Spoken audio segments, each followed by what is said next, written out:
A questão da Unesp de 2015 fala de dois fios longos e retos, 1 e 2, que estão fixos e paralelos um ao outro em direção perpendicular, e a gente pode observar que a corrente do fio 1 sai do plano do quadro e do fio 2 também sai do plano do quadro. Para que a gente possa inicialmente achar o campo magnético em C, a gente vai utilizar a regra da mão direita com o polegar na direção do fio 1, e aí você vai observar, apontando seus dedos restantes para o ponto C, o sentido do campo magnético criado pela corrente em 1, que a gente vai chamar de B1.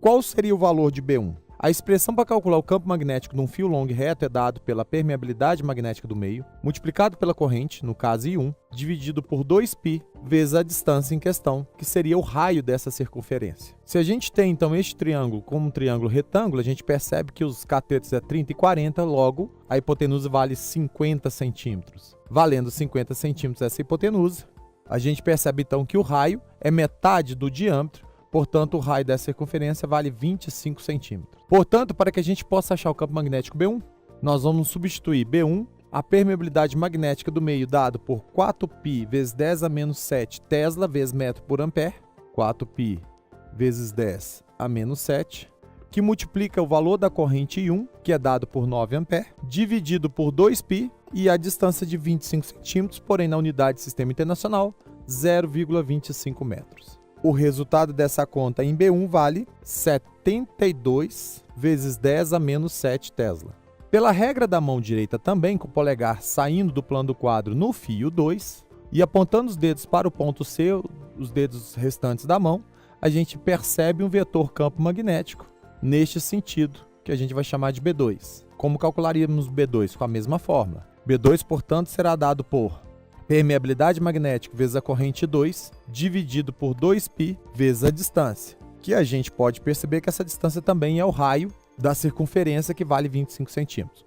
Teremos, então, 4π vezes 10 a menos 7, que multiplica a corrente 2, que é de 16 ampere, dividido por 2π vezes a distância, que é de 0,25 metros ou 25 centímetros. Essa conta, então, resultará no valor de 128 vezes 10 a menos 7 Tesla. Podemos observar, então, que esses dois campos magnéticos têm a mesma direção em sentidos opostos. Portanto, o campo magnético resultante estará na diferença do maior pelo menor, ou seja, na direção de B2. E este campo magnético resultante será, portanto, 128 vezes 10 a menos 7 Tesla, subtraído de 72 vezes 10 a menos 7 Tesla, que resultará em 56 vezes 10 a menos 7 Tesla, que é a resposta do campo magnético no ponto C.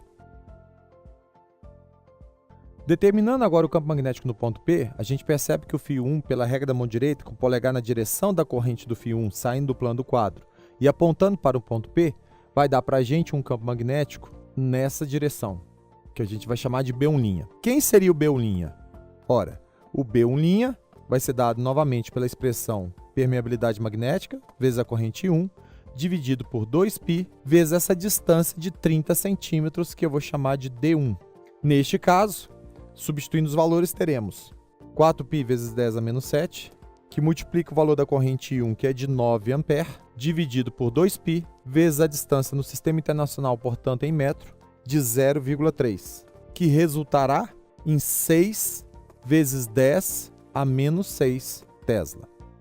A corrente do fio 2 cria um campo magnético que, pela regra da mão direita, com o polegar saindo do plano do quadro pelo fio 2 e apontando os dedos restantes para o ponto P, teremos, então, um campo magnético criado por I2, que eu vou chamar de B2, nessa direção em sentido vertical para cima. Para que a gente possa achar o B2', utilizaremos a mesma expressão, permeabilidade vezes a corrente 2, dividido por 2π, com a distância que chamaremos de D2. Substituindo 4π vezes 10 a menos 7, que multiplica a corrente 2 no valor de 16 ampere, dividido pelo 2π, vezes o valor da distância até o ponto P do fio 2, que é de 40 centímetros, mas no sistema internacional, 0,4, do qual resulta essa operação no valor de 8 vezes 10 a menos 6 Tesla. Ora, o que a gente vai precisar? A gente vai precisar, então, achar o vetor resultante pela regra do paralelogramo. Nós podemos observar pela regra do paralelogramo que os vetores B2 e B1 são lados de um retângulo. Assim sendo, BR sendo a diagonal deste retângulo, nós podemos observar também a proporção dos valores 6 e 8, como o triângulo clássico 3, 4, 5, portanto 6, 8, 10, em que o campo magnético resultante, portanto, será dado por 10 vezes 10 a menos 6 Tesla.